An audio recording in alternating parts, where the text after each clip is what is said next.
Temperature levels stabilizing.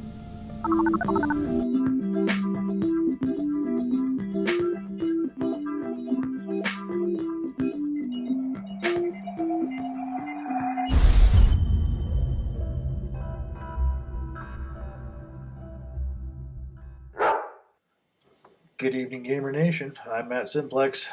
What can I say?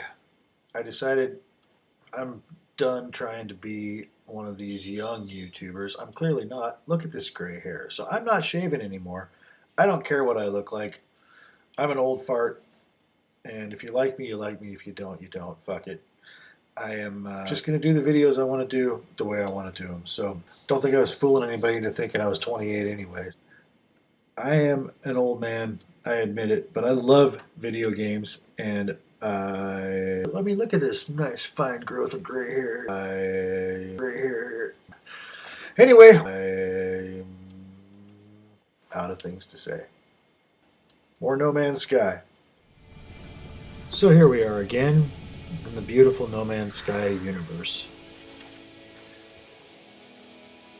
I can't say enough about how pleasant this game is to play. It's just lovely, you know.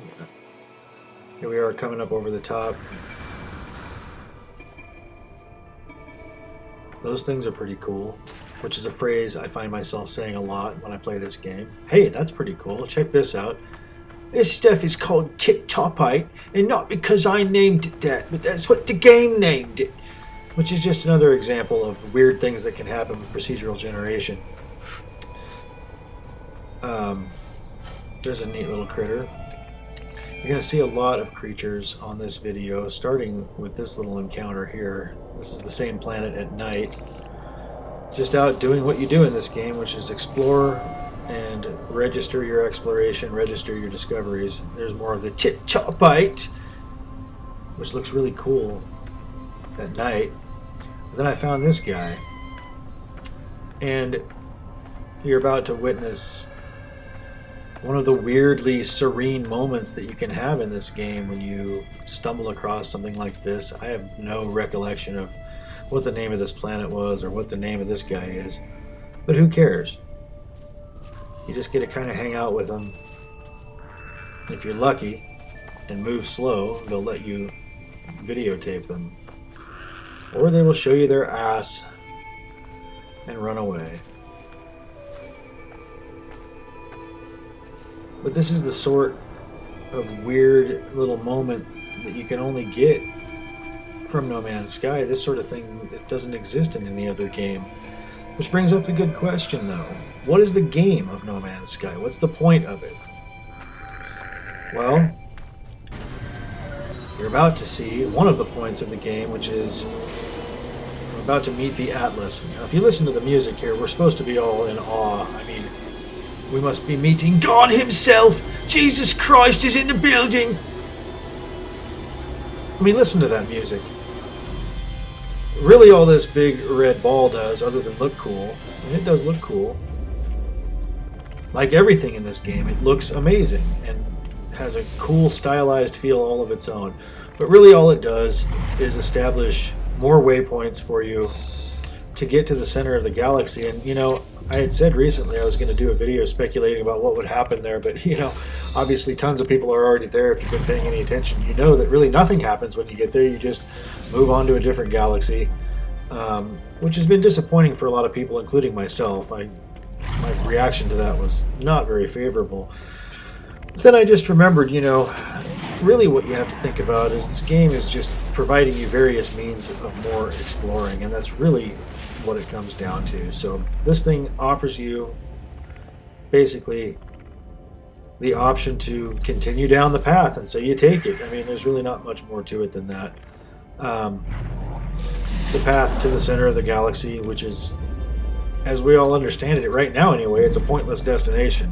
I've heard reports that pretty much the universe in the other galaxies is the same as the one I'm in. This space station is kind of cool. I'm bringing you in here because I'm going to show you about to pick up a new ship. But first, this is my very first meeting with the Korvax, which are these cool and kind of weird electronic beings that may or may not be robots or cyborgs of some sort. Don't know if there is an organic component to them or if they're entirely robotic. It's not clear to me at this point. Maybe somebody else knows. Really, as many people will tell you, the lore of this game is really, so far, even though it has potential to be really deep, I haven't seen anything that's like, it's not what captures my interest anyway. So, like I was saying, the reason I'm bringing you into the space station is to show you this guy, actually, another Korvax guy. And this is how you buy a new ship. And once you've compared and figured out that you want it, you see this one has extra couple of slots. You go to your old ship and you start transferring things, just like that. You get rid of all your stuff and move it over. You accept the guy's deal and off you go. It's a pretty simple transfer. And I like this ship. It's better than my first one. It looks a lot the same, but it is definitely better.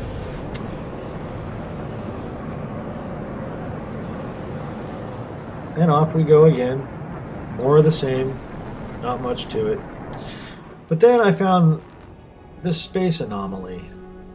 And this is the alternative to the Atlas path. And so far, I haven't seen anything that convinces me the two paths are really different, except that this one, if you accept what these guys offer you, they'll send you through a black hole and cut,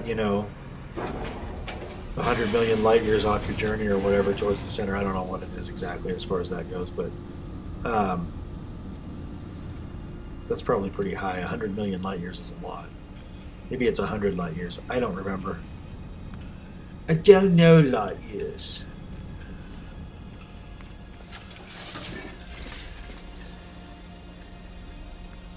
So more Korvax and a Gek. These guys hang out. Priest entity Nada. That's a funny name. He knows nothing. Why do I keep doing that voice? I don't know. So this guy offers you the option to find a shortcut, which, like I said, is a black hole. I don't take the shortcut because, like I stated from the beginning, I'm not in this game to get to the center of the galaxy. It seems like a pointless quest to me. It doesn't affect how you level up as far as I can tell, and so right now I'm not. I play this game for one reason, that's to relax and enjoy the exploration and to grind, because as I mentioned in my last video, this game really is a grinder's paradise. So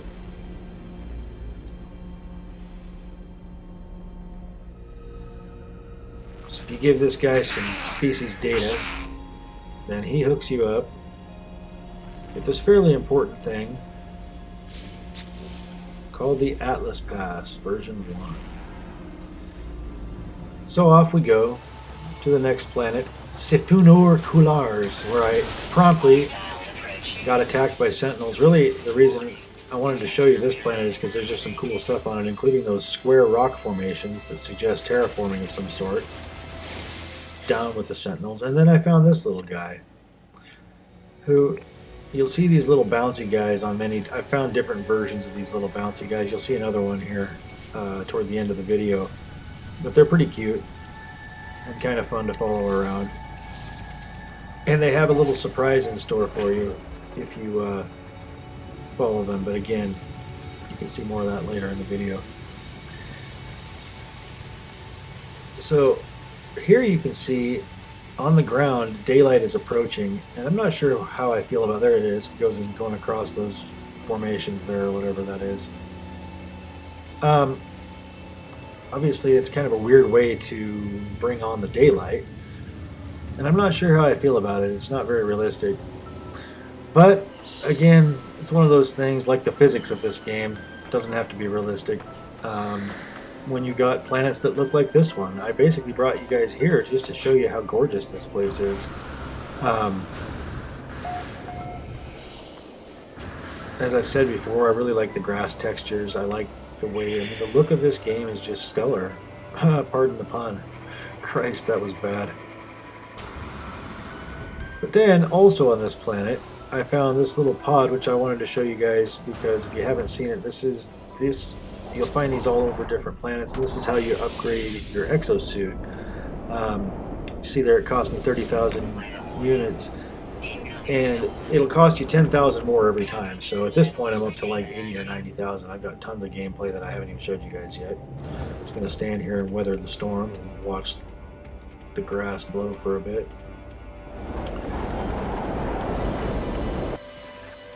But then this is really one of my favorite planets that I've found so far.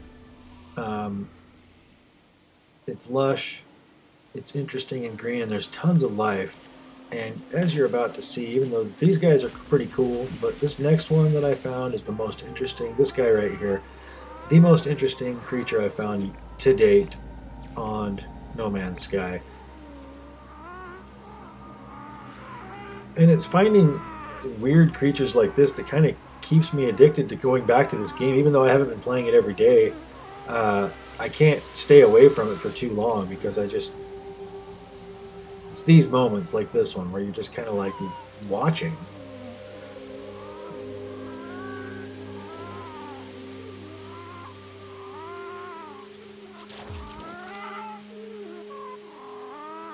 So I'm going to move in a little closer here and check him out.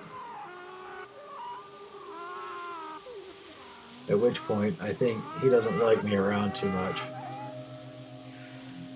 It's a little scary, doesn't he? Uh-oh. Buddy, you shouldn't have done that. I don't want to have to kill you, but now you pissed me off. It's goodbye to you. A grenade to the chest will take care of him. Here come the Sentinels to figure out who started it, and they figure out correctly that he started it, and they leave me alone. You can see the little indicators are blue, not red, which means they're not pissed off at me. And here's the other little bouncing guy. And there he goes. I've fed him, and so now he goes around and he poops nutrients or valuable resources. He just shits some gold. I mean, seriously. I shall call you gold shit. These guys are pretty cool. Little dinosaur dogs. Very colorful. And when you feed them, they're so happy. As evidenced by the smiley face. More cool creatures. More units received.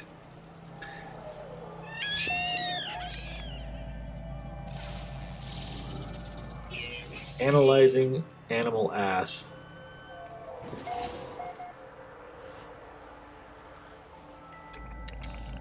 And then this might be the cutest little guy I've discovered recently.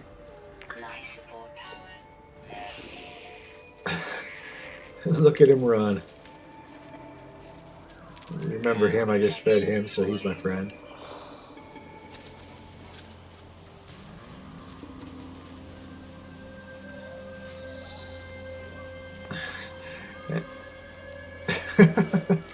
Gold shit has shit more gold. What a weird little creature. Was that a fart? Oh, man.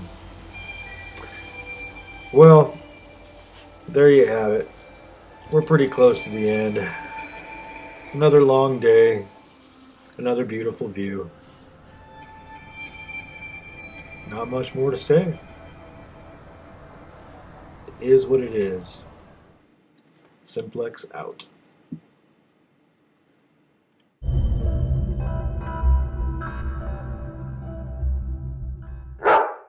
You must subscribe!